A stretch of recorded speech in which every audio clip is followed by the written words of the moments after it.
এখন মোটামুটি আমার সকালগুলো বাড়ির আশেপাশের চারিদিকের ফল ফুলের গাছপালাগুলো দেখেই শুরু হয়। আমাদের এখানে কেরালায় না তেমন ভালো মিষ্টি পাওয়া যায় না, কয়েক ধরনের লাড্ডু আর ওই কিছু হালুয়া পাওয়া যায়। তবে নতুন একটা দোকানের খোঁজ পেয়েছি। আমাদের পুচকিটা বাবা মার সাথে সাথে দাদুকেও কিন্তু বেশ ভালো চিনেছে। আর ওর বাবা আগে মিটিং চললে কেউ একটা শব্দ করতে পারতো না, বকা খাবার ভয়।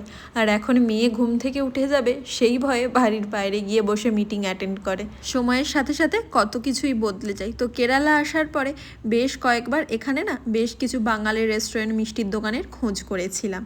তো কেরালার পালাকাডে বিকাশবাবু বলে একটি মিষ্টির দোকান আছে, রেস্টুরেন্ট আছে। তো এটা হচ্ছে কেরালার তডুপুরাতে।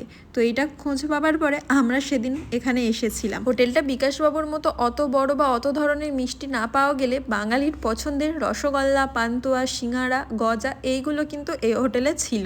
বাঙালি মিষ্টি হিসাবে মিষ্টিগুলো কিন্তু সেই তুলনায় বেশ ভালো। আর খাবার বলতে ছিল রোজকারের যেমন ঘরোয়া খাবার হয়, ডাল, চচ্চড়ি, ঘন্ট, মাছের ঝোল, সেই রকমই খাবার দাবারগুলি। মোটামুটি সব রকমই তো বাড়িতে বানিয়ে খাওয়া হয়, কিন্তু মিষ্টিগুলো সবসময় বানানো সম্ভব হয় না। খোঁজটা পেয়ে ভালোই হলো।